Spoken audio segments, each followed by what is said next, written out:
Hi friends, എല്ലാവർക്കും പുതിയൊരു വീഡിയോയിലേക്ക് വീണ്ടും സ്വാഗതം. ഇന്നത്തെ നമ്മുടെ വീഡിയോ എന്ന് പറയുന്നത് ഈ കാണുന്ന ഒരു പഴയ മോഡൽ ലെക്സസ് RX 350 ആണ്.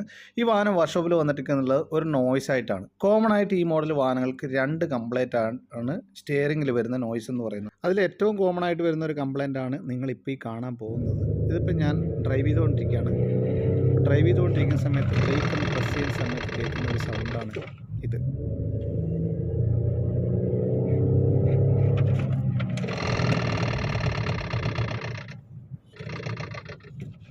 ഇത് കേട്ടല്ലോ, ഇതെന്ന് പറയുന്നത് വാഹനം ഡ്രൈവ് ചെയ്ത് സ്പീഡിൽ പോകുന്ന സമയത്ത് ഒന്ന് ബ്രേക്കിൽ കാല് വെച്ച് കഴിഞ്ഞാൽ അപ്പം കേൾക്കുന്ന ഒരു സൗണ്ടാണ്. അതിന് മെയിനായിട്ട് വന്നിരിക്കുന്ന കംപ്ലൈൻ്റാണ് ഈ കാണുന്ന ഒരു പാർട്സ്. ഇത് കണ്ടല്ലോ, ഈ ഒറ്റ ഒരു പീസ് ഡാമേജ് ആയത് കാരണമാണ് ഇതിൻ്റെ നോയ്സ് കംപ്ലീറ്റ് വന്നിരിക്കുന്നത്. അപ്പോൾ ഇതിൻ്റെ സ്റ്റിയറിങ്ങിൻ്റെ കോളത്തിൽ വരുന്ന ഒരു പാർട്ടാണ്. ആ പാർട്ട് നമ്പർ ഞാൻ കാണിച്ചു തരാം. ഇത് കണ്ടല്ലോ, ഇതിൻ്റെ അകത്ത് ഈ ഗ്രീൻ കളർ പോലെയുള്ളൊരു സാധനം കണ്ടല്ലോ, അത് ഡാമേജ് ആയിട്ടാണ് അതിന് നോയ്സ് വരാണ്ടായിരുന്ന മെയിൻ കാര്യം എന്ന് പറയുന്നത്. അപ്പോൾ ഈ വാഹനത്തിൽ ഈ ഒറ്റ പാർട്സ് റീപ്ലേസ് ചെയ്ത് കഴിഞ്ഞാൽ ഈ നോയ്സ് കംപ്ലീറ്റ് പോകുന്നതാണ്. ഇത് കണ്ടല്ലോ, അതിൻ്റെ പാർട്ട് നമ്പറാണിത്. ഇതിൻ്റെ അകത്ത് ഈ ഗ്രീൻ കളർ പോലെയുള്ള സാധനം പൊട്ടിപ്പോയിരിക്കുകയായിരുന്നു.